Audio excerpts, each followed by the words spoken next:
अस्सलाम वालेकुम नाज़रीन, खुश आमदीद कहते हैं। प्रोग्राम आप देख रहे हैं फ्रंट पेज। रोज़ाना की तरह ज़ाहिर है आज भी हमारे सामने मुख्तलिफ़ ख़बरें हैं। ज़्यादातर तो कोर्ट के हवाले से हैं, लेकिन दीगर ख़बरें भी। जंग अखबार देखते हैं। नैब हमारे ख़िलाफ़ कुछ साबित नहीं कर सकता, मुल्क में सिविलियन डिक्टेटरशिप है। शहबाज, हंसना कैसा, हम तो खुलकर रो भी नहीं सकते। नवाज शरीफ, नून लीग के लिए कड़ा दिन, हाई कोर्ट से जमानत मुस्तरद। साद और सलमान रफ़ीक गिरफ्तार, हमजा को बैरून मुल्क जाने से रोक दिया गया। मरियम औरंगज़ेब के असासों की छानबीन। साद रफ़ीक ने अहलिया भाई को मिलाकर गैर कानूनी हाउसिंग सोसाइटी बनाई, मेम्बरान को धोखा दिया। मरियम औरंगज़ेब के पास कई घर गाड़ियाँ थीं, शिकायत कुनंदा का नाम नहीं बता सकते। नैब, हमजा का नाम ब्लैक लिस्ट में था। नैब और न्याजी का गैर मुक़द्दस अलायंस है। सदर नून लीग, मुख्तसर मगर दिल से जवाब दिया साबिक़ वज़ीर आज़म। नैब ग़ुलाम का किरदार अदा कर रहा है साद रफ़ीक, उनको अलीमा जुल्फ़ी अलीम नज़र नहीं आते। लीगी तर्जुमान। सुप्रीम कोर्ट, कराची में बुलंद इमारतों पर पाबंदी ख़त्म, रिहायशी और कारोबारी मकामात पर ऑपरेशन रोक दिया। चलें, इंडस्ट्री के साथ बहरिया टाउन का भी फ़ायदा हो जाएगा। चीफ जस्टिस, घर तोड़ने का हुक्म नहीं दिया, लोग एहतजाज करें तो क्या रियासत की रिट ख़त्म कर दें। वज़रा की गैर कानूनी प्रॉपर्टी सामने आई तो मिसमार करके मिसाल बनाएंगे। किसी कैबिन या पथारे को तहफ़्फ़ुज़ नहीं दिया जाएगा। रिमार्क्स, कराची को बेहतर बनाना चाहते हैं मगर आप लोगों की मसलहत आड़े आ रही है। साकिब निसार, टप्पी कहाँ है। अदालत ने आज तलब कर लिया, 6 मंजिला से ज़ायद इमारतों की तामीर पर पाबंदी का फ़ैसला वापस। पाकिस्तान पर नया अमरीकी दबाव, मजहबी पाबंदियों की ब्लैक लिस्ट में डाल दिया। इस अमरीकी फ़ैसले का कोई जवाज़ नहीं बनता। सदुमर, वाशिंगटन इस्लामाबाद पर इस्लाहात के लिए दबाव डाल सकेगा गैर मुल्की मीडिया। दूसरे और भी अखबार जो हमारे सामने वो देखते हैं। पैरागॉन स्कैंडल, साद रफ़ीक भाई समेत गिरफ्तार, हमजा शहबाज को बैरून मुल्क जाने से रोक दिया गया। कराची में कसीरुल मंजिला इमारतों की तामीर पर पाबंदी ख़त्म, किसी का घर तोड़ने का हुक्म नहीं दिया चीफ जस्टिस। मुस्बत भी दिखाएं, फौजी तर्जुमान के बयान को गलत रंग देने की कोशिश। सोशल मीडिया पर प्रोपेगेंडा। CPNE का सिंध असम्बली के बाहर एहतजाजी मुजाहिरा, वाजिबात की अदायगी का मामला। कानून की हुक्मरानी ही तरक्की का वाहिद रास्ता है। और नाज़रीन, अंग्रेज़ी अखबारात। Dawn, Supreme Court did not order demolition of houses CJP, NAB arrests PMLN leaders in housing scam case. Indian state polls spell setback for Modi, boost for Congress, setbacks for PMLN. News, Supreme Court allows construction beyond 6 floors. Or Express Tribune, strategic dialogue with UK, next year Rafiq brothers NAB nightmare comes true. US downgrades Pakistan in religious freedom rankings. नाज़रीन, ये सारी ख़बरें हैं और जनाब advocate Ibrahim अज़मी साहब हमारे आज के मेहमान हैं और हमारे साथ बीपर पे मौजूद होंगे जनाब शौकत कुरैशी साहब, हमारे कोर्ट रिपोर्टर हैं, और उनसे भी हम ज़रा जानने की कोशिश करेंगे कि कल कराची रजिस्ट्री थी और ज़ाहिर है ये सारी जो ख़बरें हैं वो उन्हीं मुकदमात में जो चल रहे थे सामने आई हैं। तो कुरैशी साहब को भी हम अभी थोड़ी देर में लाइन पर उनसे रब्ता करते हैं और गुफ्तगू का आगाज़ एडवोकेट इब्राहिम अज़मी साहब से करते हैं। अस्सलाम वालेकुम अज़मी साहब। अज़मी साहब, नून लीग ज़रा लगता है कि भंवर में फंसी हुई है, उसके साथ साथ पीपल्स पार्टी भी काफ़ी नाराज़ है। दोनों पार्टियां नैब के ऊपर ताबड़तोड़ हमले कर रही हैं, लेकिन आपकी क्या ऑब्जर्वेशन है? वाकई कुछ एक तरफा काम लग रहा है या महज इत्तफाक़ जो हो रहा है? इसमें इमरान ने क्या कहा था 1 साल 1.5 साल पहले कि सारे जो लोग असम्बली में हैं उन्हें जेल में होना चाहिए। तो वाकई उनके काम ऐसे होंगे ना, उनके काम ऐसे होंगे कि वाक़ईतन उन्हें जेल में होना चाहिए। और आप देखिए कि आहिस्ता आहिस्ता सब जेल की तरफ बढ़ रहे हैं। हाँ। दूसरी बात यह कि नैब जो है वो तो कवानीन भी इन्होंने बनाए थे पिछले 10 साल में, पीपल्स पार्टी और मुस्लिम लीग नून ने, नैब के चेयरमैन का तकर्रुर भी उन्होंने किया। वो कहते हैं कि हमने एक केस बनाया ना, हमने किसी चपरासी से लेकर हमने कोई इसके जो चेयरमैन है उनका कोई तकर्रुर किया है। तो इसमें तो पीटीआई का बज़ाहिर वो कह रहे हैं कि हमारा कोई लेना देना नहीं है। ठीक है। और इमरान खान खुद आवाम को समझाने के लिए वाजे कर चुके हैं कि नैब मेरे अंडर में नहीं है, लेकिन एफआईए मेरे अंडर में है, इनकम टैक्स उनके अंडर में है और बहुत सारे इदारे हैं जिसमें वो काम कर रहे हैं। लेकिन नैब एक मुकम्मल इंडिपेंडेंट इदारा है। ठीक है। इसके जो नैब के चेयरमैन हैं उनको और प्रोसिक्यूटर जनरल को तहफ़्फ़ुज़ हासिल है, वैसा तहफ़्फ़ुज़ जैसा हाई कोर्ट और सुप्रीम कोर्ट के जजेस को हासिल होता है कि उन्हें बगैर सुप्रीम जुडिशल काउंसिल के, जिसमें 3 सुप्रीम कोर्ट के जजेस सीनियर तरीन और 2 सीनियर तरीन चीफ जस्टिस साहिबान होते हैं, ये 5 मेंबरान की एक कमेटी होती है। सुप्रीम जुडिशल काउंसिल उसका एक फ़ैसला हतमी होता है। जैसे इस्लामाबाद हाई कोर्ट के जो शाहिद सिद्दीकी साहब को जिस तरह रिमूव किया गया, शौकत सिद्दीकी साहब को, तो उन्होंने फिर इसी सुप्रीम जुडिशल काउंसिल के थ्रू हुआ। ऐसा तहफ़्फ़ुज़ नैब के प्रोसिक्यूटर जनरल और नैब के चेयरमैन को हासिल है, उनको कोई हटा नहीं सकता। लिहाजा ये एक इंडिपेंडेंट इदारा है। ठीक है। और ये तो मतलब कानून अपना रास्ता खुद ब खुद बना रहा है। ठीक है जी। अच्छा, हमारे साथ शौकत कुरैशी साहब भी मौजूद हैं इस वक्त। खुश आमदीद। अस्सलाम वालेकुम। वालेकुम सलाम। शौकत साहब, कल कराची रजिस्ट्री शुरू हुई सुप्रीम कोर्ट की, और जो बिल्डर्स हैं उनका 1-1.5 साल से जो मुतालबा था वो अब एड्रेस हो गया। क्या फरमाते हैं, कल क्या क्या आपने देखा, क्या मुशाहिदा रहा आपका? देखें, ये जो बिल्डर्स एसोसिएशन की जानब से दरख्वास्त दी गई थी, वाटर कमीशन की जो दरख्वास्त थी, जो केस था, उसमें एज ए इंटरवीनर वो पेश हुए थे, क्योंकि सुप्रीम कोर्ट ने वाटर कमीशन की सिफारिश पर जो कसीर मंजिला इमारत हैं उन पर पाबंदी आयद की थी, और इसी चीज को चैलेंज करते हुए आ रहे थे आबाद की जो बिल्डर्स की एसोसिएशन है। तो अदालत ने पहले 6 मंजिला की इजाजत दी थी, लेकिन कल जो है कसीर मंजिला इमारत पर जो पाबंदी थी कराची के अंदर वो खत्म कर दी अदालत ने, और उसके बाद अब कराची के अंदर कसीर मंजिला जो इमारत हैं वो तामीर हो सकती है। अच्छा, ये बताइएगा, पानी के मामला तो अपनी जगह पर हैं, वो तो हल नहीं हुए, तो फिर अब अगर मल्टी स्टोरी बिल्डिंग्स बननी शुरू होंगी एक दफ़ा, फिर पानी का बहरान तो अपनी जगह रहेगा शौकत साहब, या नहीं? जी बिल्कुल, पानी का बहरान रहेगा, लेकिन जो आबाद की जानब से मौक़िफ़ इख्तियार किया गया था उनका ये था कि कोई उनके पास जो अब पाइपलाइन में जो इन्वेस्टमेंट थे, जो पाइपलाइन में प्रोजेक्ट हैं, उनको 4 से 5 साल लगेंगे, और 4 से 5 साल के तक जो है K4 जो मंसूबा है कराची को जो पानी 265 मिलियन गैलन पर डे के हिसाब से जो है मिलेगा, तो उससे वो मसला हल हो जाएगा। उसके बाद वफाकी हुकूमत ने डीसैलिनेशन जो प्लांट लगाने का ऐलान किया है वो भी तैयार हो जाएगा, तो पानी की जो कमी है वो पूरी हो जाएगी। उसके अलावा साथ साथ आबाद वालों ने ये भी मौक़िफ़ इख्तियार किया कि जो वो बिल्डिंग बनाएंगे वो पहले वाटर बोर्ड से उसकी परमिशन लेंगे। वाटर बोर्ड जब एनओसी देगा तो उस बिल्डिंग की काम शुरू किया जाएगा, और वाटर बोर्ड की जानब से इस बात को यकीनी बनाया जाएगा कि इस बिल्डिंग के अंदर पानी का कोई क्राइसिस नहीं होगा। उसके बाद वो एनओसी देंगे। उसके बाद चीफ जस्टिस ने इस बात की इजाजत दी कि आप कसीर मंजिला इमारत बना सकते हैं। साथ साथ चीफ जस्टिस ने ये भी रिमार्क्स दिए, ये भी ऑब्जर्वेशन दी कि इस पाबंदी की वजह से कराची के अंदर जो एक इन्वेस्टमेंट का सिलसिला था वो मुतासर हो रहा था, पाकिस्तान की मैशत नुकसान हो रहा था, लोगों का रोजगार मुतासर होता है, जिसकी वजह से उन्होंने ये प्लान खत्म किया है। अच्छा शौकत साहब, ये भी बताएगा, कल कोर्ट के बाहर कुछ एहतजाजी सूरत हाल भी मुख्तलिफ लोगों की जानिब से सामने आई थी, वो क्या मामला था? देखिए, बहुत सारे एहतजाजी आए थे, उसमें मिसिंग पर्संस के लोग भी थे और बहुत सारे दीगर भी थे जिनकी जमीनों पर कब्जे किए गए थे। और कल एक कोर्ट में एक शहरी थे, उन्होंने अदालत से यानी दरखास्त तो उनकी नहीं थी, लेकिन वो खड़े होकर उन्होंने चीफ जस्टिस से गुजारिश की कि उनकी जमीन है शालतीफ टाउन में जहाँ कब्जा किया गया है, और वो कब्जे के पीछे जो है अवैस मुजफ्फर टप्पी जो बहुत करीबी हैं पाकिस्तान पीपल्स पार्टी की क़यादत के और मुंह वाले भाई भी हैं आसोली जरदारी के, उन्होंने कब्जा करके रखा है, जिस पर अदालत ने अवैस मुजफ्फर टप्पी को पेश करने का भी हुक्म दिया था कि आज सुबह उसको अदालत में पेश किया जाए।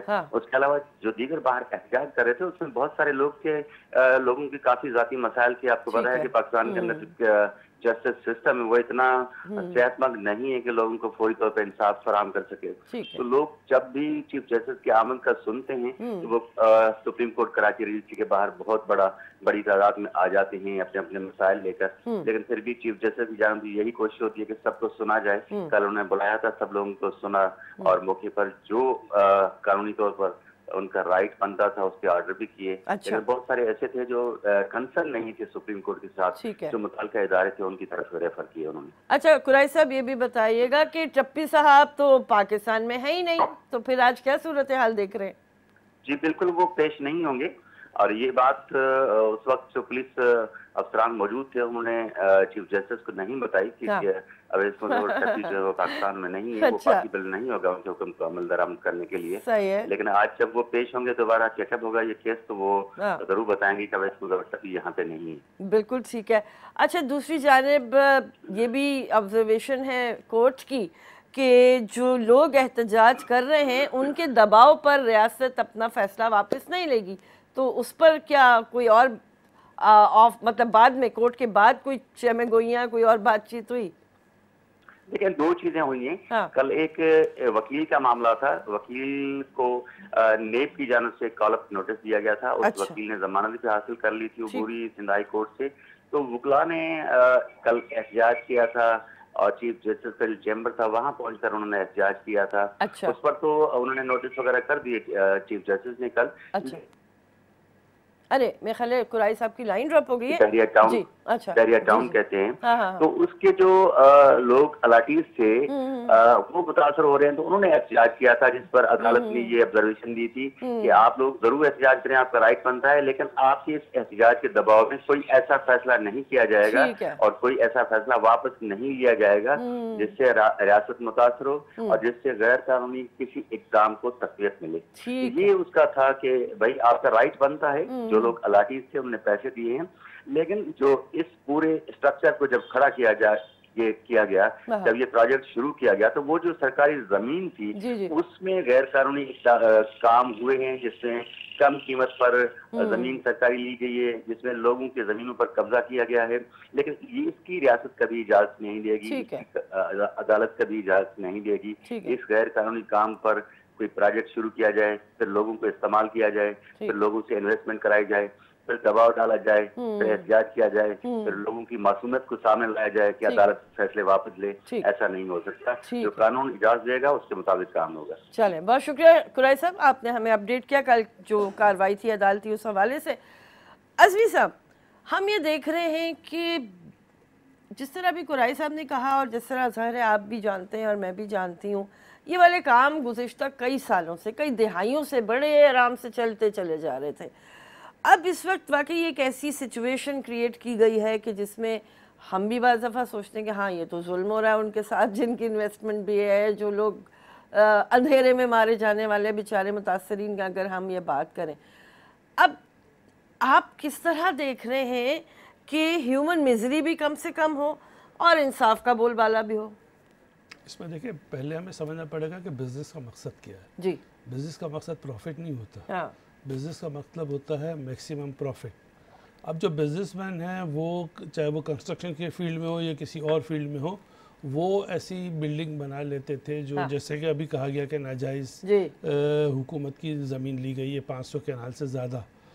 तो हुकूमत पहले ये सोचती थी कि अब बन गई है, मुल्क और कौम का पैसा लग गया है, अगर इसको अगर डेमोलिश करेंगे तो और नुकसान होगा, तो वो उसको कुछ जुर्माना करके रेगुलराइज कर देते थे। लेकिन ये सिलसिला बढ़ता गया और एक वक्त आया कि लोगों ने रेड लाइन क्रॉस कर ली है।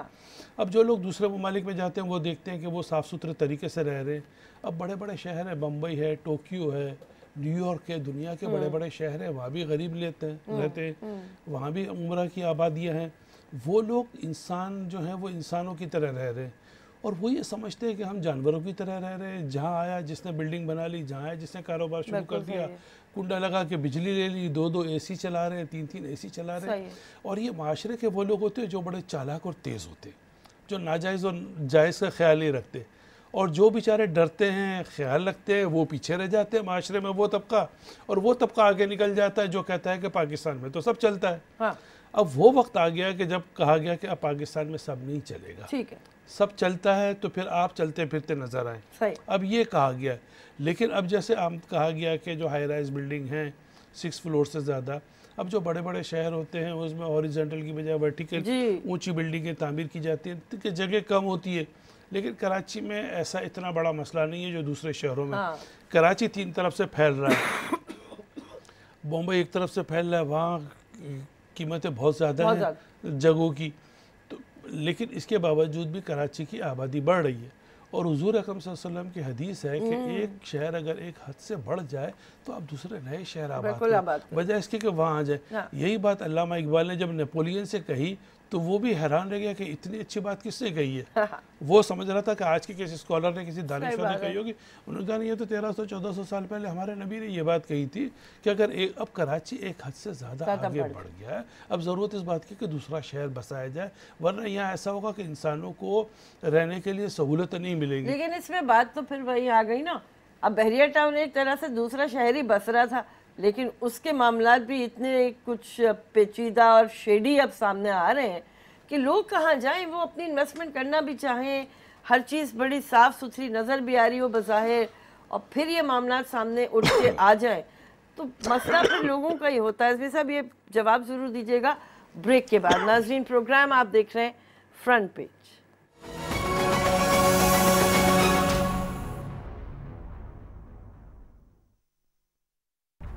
जी नाज़रीन, खुशामदीद कहते हैं, प्रोग्राम आप देख रहे हैं फ्रंट पे। थोड़ी सी बात करेंगे बहरिया वाली, फिर उसके बाद आगे बढ़ेंगे।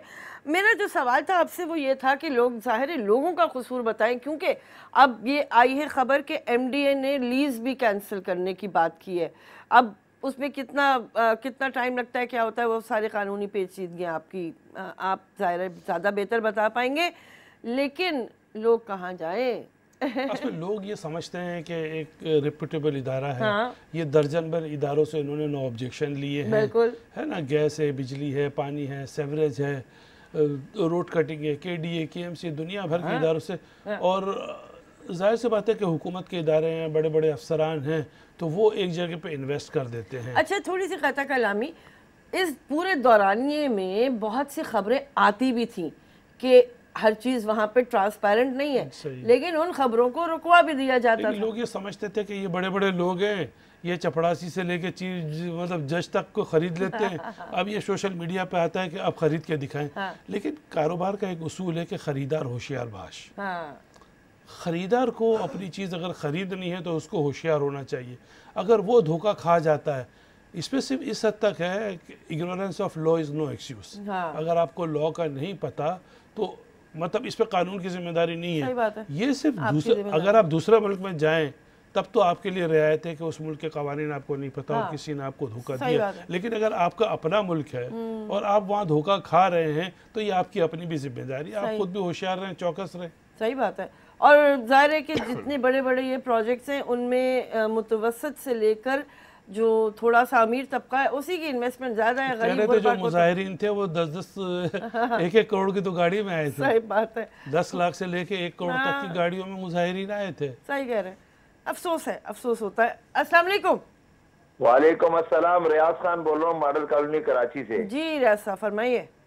कल जी चीफ जस्टिस साहब ने कहा कि जी मैंने घरों को तोड़ने का नहीं कहा, फुटपाथों, दुकानों और जो नाजायज तजावीज़ात थे उनको तोड़ने का कहा। तो ये फिर जो जिन गरीब लोगों के घर टूटे हैं, जो मीडिया पे दिखाए गए, जो सोशल मीडिया पे दिखाए गए, छोटे छोटे बच्चे रो रहे हैं और औरतें बदवाएं दे रही हैं और रो रही हैं, तो ये बताएं कि अब जिनके घर टूट गए हैं तो चीफ जस्टिस साहब एक नया हुक्म सदार करें कि उनको जिन्होंने तोड़े हैं वो बना के दें। और सेकेंडली ये बताएं चीफ जस्टिस साहब कि आपने कल जो एक शाह लतीफ टाउन में एक प्लॉट पर किसी ने कब्जा किया है, उसको काम किया कि आप बुलाएं तो चलें। ये एक आप क्या पूरे पाकिस्तान में एक ही जज बैठे हैं जो कल में सारों को इंसाफ देंगे, बाकी पाकिस्तान में कोई जज नहीं है, कोई अपना। ठीक है जी, बिल्कुल। जुडिशल सिस्टम, क्योंकि अब अज़मी साहब हमारे सामने, तो इनसे पूछते हैं कि लोगों को जिस तरह से राइटफुल फोरम्स पे उनकी दादरसी हो जानी चाहिए। हम बहुत दफ़ा ये बात कर भी चुके हैं अज़मी साहब, कुछ होता हुआ नज़र आता है, क्योंकि ज़ाहिर है सही बात है चीफ जस्टिस साहब हर कोने में जाके मुल्क के ये काम नहीं कर सकते। असल में उसूली तौर पे तो आपके इदारे होने चाहिए, हाँ। आपके सिस्टम ऐसा होना चाहिए, हाँ। कि किसी की भी आंसू अगर निकले हैं, उसके साथ ज़्यादती हो रही है, तो उसके लिए आंसू पहुंचने वाला कोई इदारा हो। लेकिन चूंकि यहाँ जुल्म का निज़ाम है, कोई पूछ नहीं रहा, तो फिर इसमें भी चीफ जस्टिस को सो वोटों का इख्तियार होता है। तमाम चीफ जस्टिस साहिबान ने ये इस्तेमाल भी नहीं किया। बिल्कुल सही। मतलब चंद एक इक्का दुक्का 1-2 साल के टेनर में 1-2 सो वोटो लेते थे, वो भी आउट ऑफ वे जाके कोई किसी ने गलत काम किया हो। इससे पहले इफ्तिखार चौधरी साहब थे, उन्होंने 100 मोटो लिए, और उसमें एक किताब है जिसमें कई लोगों के 100 मोटोस का मतलब जिक्र है, पूरा चार्ट है कि किसने कितने लिए। ठीक है। अब ये जो चीफ जस्टिस साहब है, उन्होंने देखा कि माशरे में जुल्म हो रहा है, मेरे पास 1-2 साल हैं, हाँ। तो मैं माशरे की जितनी बेहतरी कर सकता हूँ, अब इनके पास भी 1 महीना रह गया है, तो शख्सियात की बजाय जो है वो इदारों को मजबूत होना चाहिए कि लोगों की अशसुई हो सके। बिल्कुल सही है। कॉलर है, अस्सलाम वालेकुम। वालेकुम अस्सलाम जनाब। जी देखें मोहतरमा, मैं ये कहना चाहती हूँ कि देखें 3 दिन से सीएनजी बंद है, आज तीसरे दिन सीएनजी बंद है और गैर मुआयना मुद्दत के लिए बंद हुई है। अब आप ये बताइए कि आवाम क्या करेगी? बसें पहले नहीं है, ट्रांसपोर्ट कराची में तो बराए नाम रह गई है, और इस कदर तकलीफ हो रही है, 3 दिन से इतनी परेशानी हो रही है, आप अंदाजा नहीं लगा सकते आप लोग के हम कितना परेशान है। नहीं, हम भी आप ही में से, हम बिल्कुल अंदाजा नहीं, आप लोगों के तो जाहिर है हर एक नहीं अफोर्ड कर सकता है, लेकिन रक्षा टैक्सी सब कुछ इतना मुश्किल हो गया है। आप प्लीज ये इन लोगों से कहें कि इस तरह तो जुल्म ना करें कराची वालों के साथ। बिल्कुल सही है जी, बिल्कुल सही है, बहुत शुक्रिया।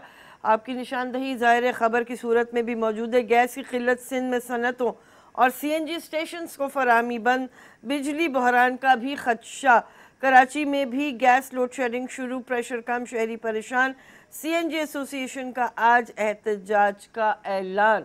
अब हो रहा ये है अज़मी साहब कि गुज़िश्ता हुकूमतों की जो गलत पॉलिसियाँ थीं, उनकी वजह से जो बहरानी सूरत हाल सामने आती चली जा रही है, तो नई हुकूमत को भी थोड़ा सा मेरा ख्याल है चीज़ों को गिरफ्त में लेने की ज़रूरत है। क्या फरमाएंगे आप? बिल्कुल सही है, 3-4 महीने हो चुके हैं।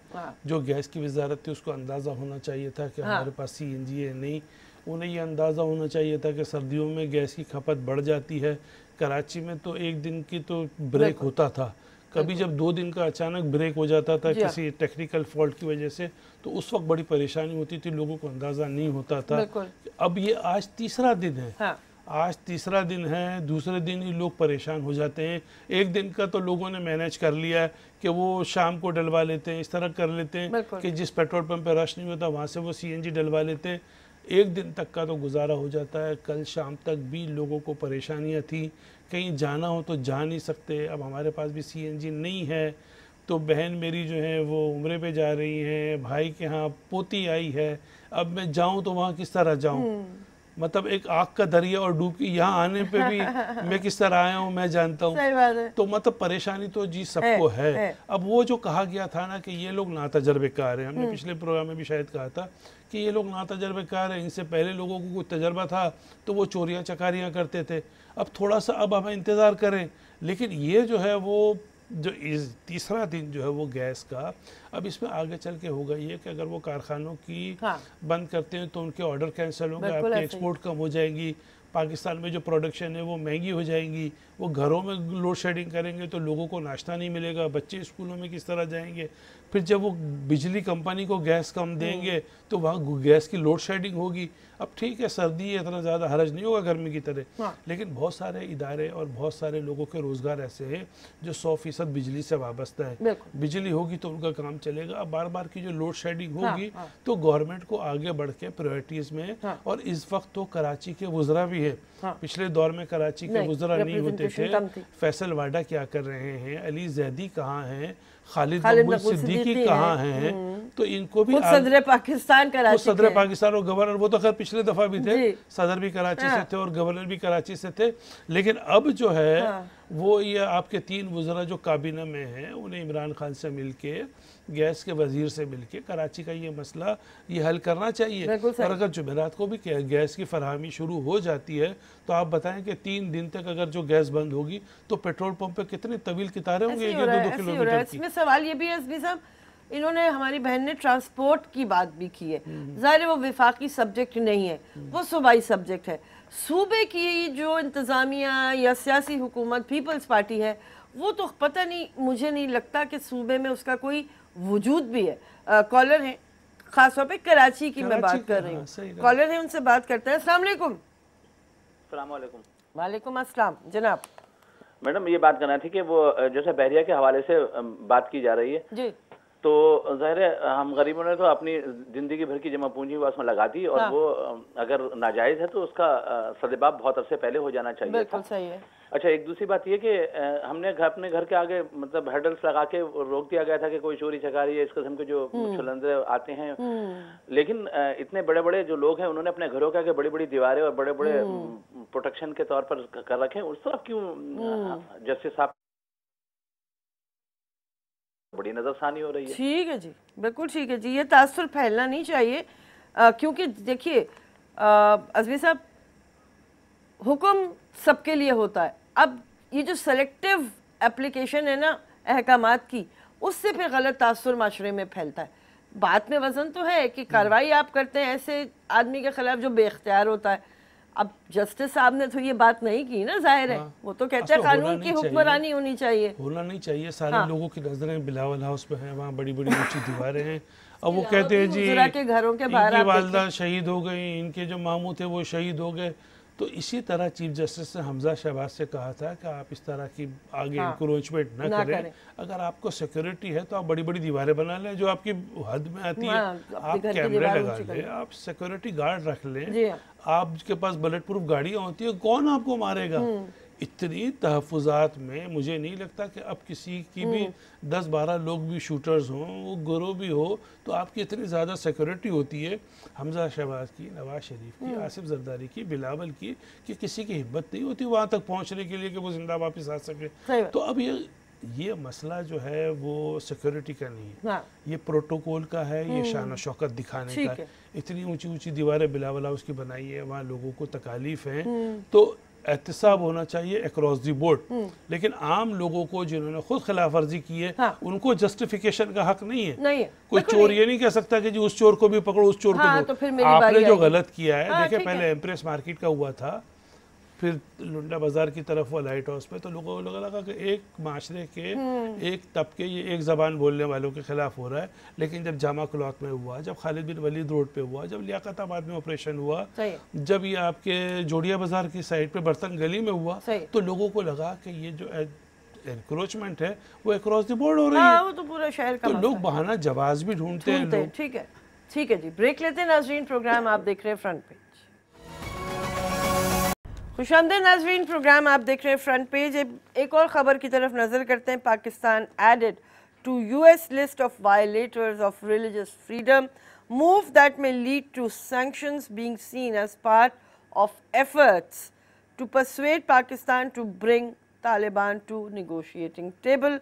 अच्छा, इस किस्म की ख़बरें पहले भी काफ़ी दफ़ा यानी इन ख़बरों के हवाले से खदशात का इजहार पहले भी होता रहा है।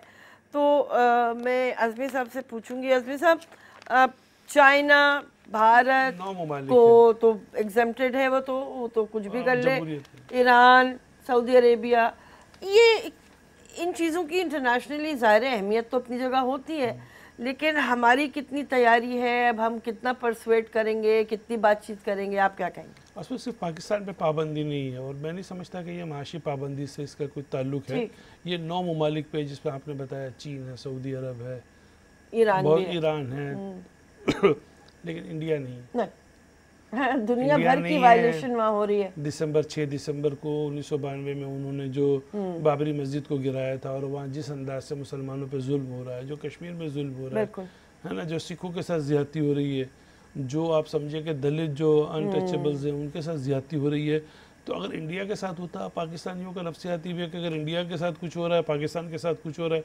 जब दोनों ममालिक ने एटमी धमाके किए तो दोनों पे पाबंदी लगाई थी।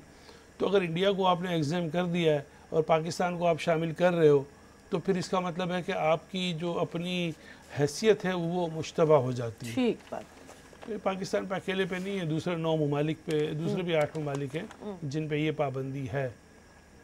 ठीक है, लेकिन इसका आप वे फॉरवर्ड क्या देख रहे हैं? अब हम इंगेज करेंगे अमरीकी जो यानी उस तरफ के लोगों को हम कुछ बातचीत में इंगेज करेंगे, क्या करेंगे?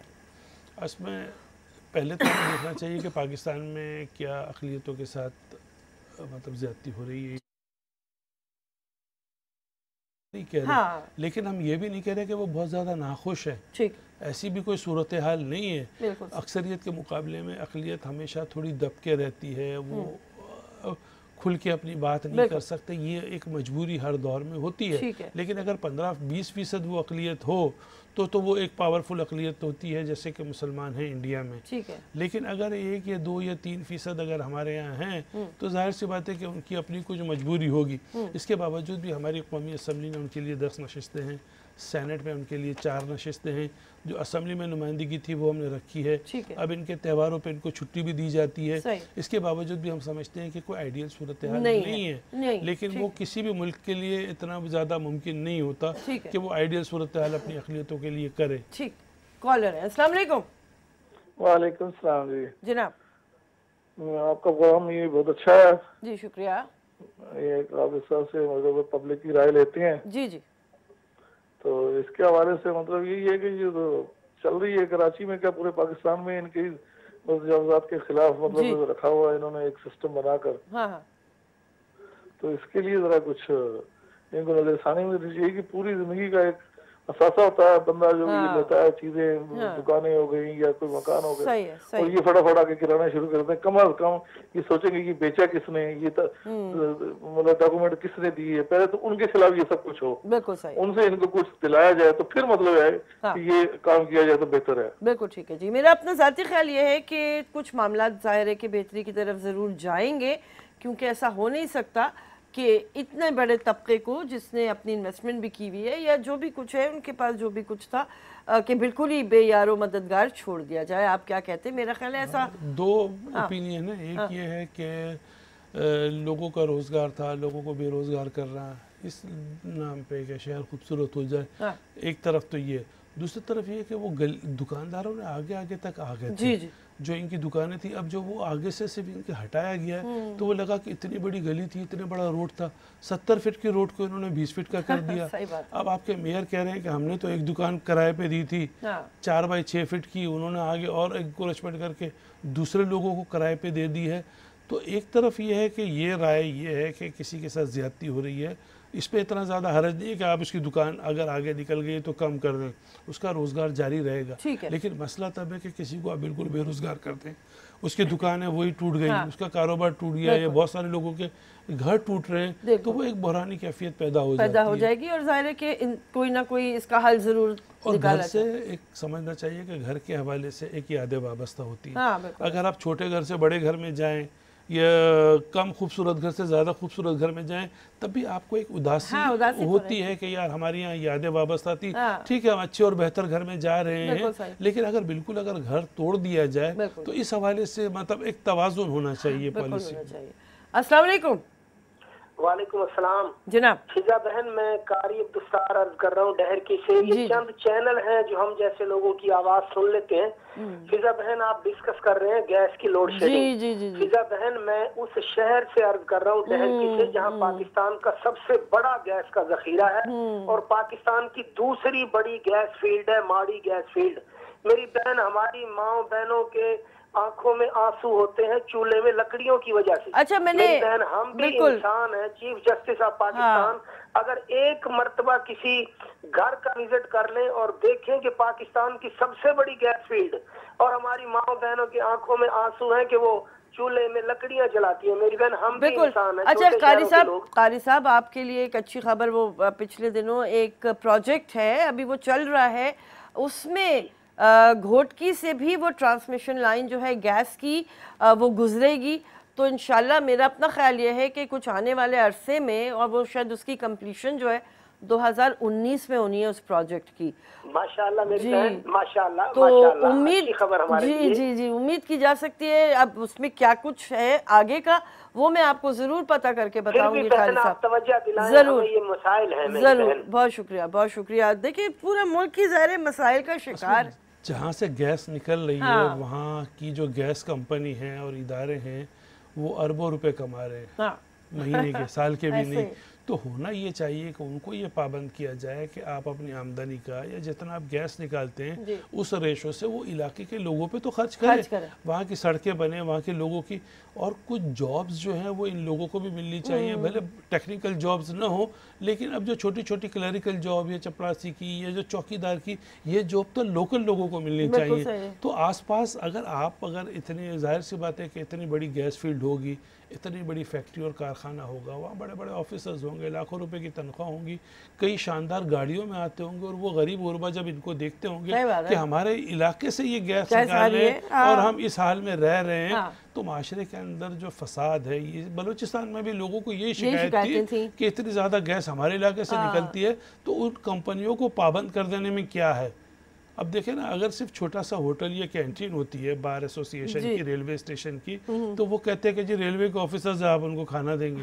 बार कहती है जी हमारे मुलाजिम होंगे, इनको आप भी दोपहर का खाना भी देंगे, चाय भी देंगे। क्यों? वो समझते हैं कि ये कमा रहा है।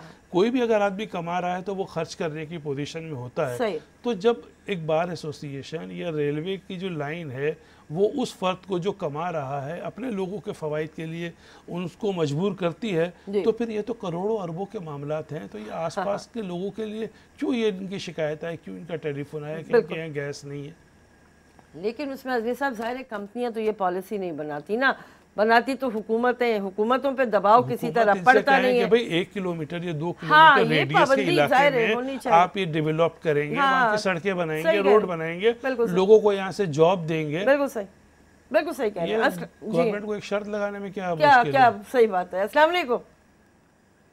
हेलो हेलो, अस्सलाम वालेकुम। आप तक आवाज़ पहुँच रही है जनाब? मुझे लगता है कि उनको हमारी आवाज़ नहीं पहुंच रही। अच्छा जी, अब जो मैं बात करना चाह रही हूँ अज़मी साहब, वो ये है कि कहाँ गई खबर, कौमी असम्बली से शराब पर मुकम्मल पाबंदी का बिल मुस्तरद, एजेंडा बुलडोज करने पर अपोजिशन का वॉकआउट। इसमें जो अहम बात है, शराब तमाम मज़ाहिब में हराम है, रमेश कुमार। अच्छा, कल एक डिस्कशन में फवाद चौधरी साहब बैठे हुए थे और उन्होंने इस बारे में बड़ा एक नॉन सीरियस किस्म का रिमार्क दिया कि रमेश कुमार साहब जो हैं वो सस्ती शोहरत के लिए ये काम पहले भी कर चुके हैं। पॉइंट ये नहीं था कि वो महंगी शोहरत या सस्ती शोहरत, जो प्रिंसिपल था इस पूरी बिल को मूव करने का वो ये था कि अगर एक काम आपने करना है तो उसको कर ले, उसके लिए जवाज़ ढूंढने की क्या ज़रूरत है कि दूसरे मज़ाहिब पर उसका बोझ डाला जाए, क्योंकि टेक्निकली तो ये बात ठीक है कि हर मज़हब में नशा आवर चीज़ों से इज्तनाब का हुक्म है। तो इस नुक्ते पे ज़रूर बात कीजिएगा कि इशूज़ को नॉन सीरियसली हैंडल मेरा नहीं ख्याल का किया जाए। शराब पे तो पाबंदी भुट्टो साहब के दौर से है। हाँ। अब इसमें अक़लियतों के लिए अलाव है और वो ये कह रहे हैं कि अक़लियतों के नाम पे जो है वो मुसलमान शराब पीते हैं, और गवर्नमेंट ने भी कहा कि भाई इस इलाके में आपने शराब दी है, यहाँ अक़लियतों की इतनी आबादी है, इसका मतलब है कि हर रोज़ जो है वो एक अक़लियती मेंबर हमारा हिंदू भाई जो इतनी शराब पी जाता है, इतना तो पानी भी नहीं पिया जा सकता। सही बात है ना, है ना। हाँ। तो इसका मतलब है कि इसको मिसयूज़ किया जा रहा है। अब मिसयूज़ करने के लिए कानून साजी की ज़रूरत होती है जो प्रोविंशियल लेवल पे होती है। हाँ। दूसरी बात है कि रमेश कुमार पहले मुस्लिम लीग में थे, वो PTI में आए हैं, ठीक है। अब इसका पार्टी डिसिप्लिन का तकाजा ये होता है कि सबसे पहले कोई बिल आपको मूव कर रहे हैं तो आप पहले पार्टी में पेश करें कि भाई मैं ये बिल मूव करना चाहता हूँ ताकि हम सारे लोग आए और हमारी पार्टी में इसमें हिमायत हो। अब वो उन्होंने अचानक बिल पेश कर दिया, स्पीकर साहब ने उसको टेकअप कर लिया, लोगों को कुछ पता भी नहीं था और वहाँ जितने लोग मौजूद थे उन्होंने मुस्तरद कर दिया। अब आपने ये सुना था ना जो आपके ये जो कह रहे थे एक असम्बली के मेंबर कि जी यहाँ के जो कमरे हैं, यहाँ के जो हॉस्टल्स हैं, उनके बाहर शराब की बोतलें पड़ी होती हैं। वो दस्ती साहब थे ना, जमशेद दस्ती ने जो कहा था, तो ये होता है, लोग पीते हैं। सही बात है। चले जी, इजाज़त। जी जी, अज़मी साहब आपसे भी, नाज़रीन आपसे भी ख्याल रखिएगा। अल्लाह हाफ़िज़।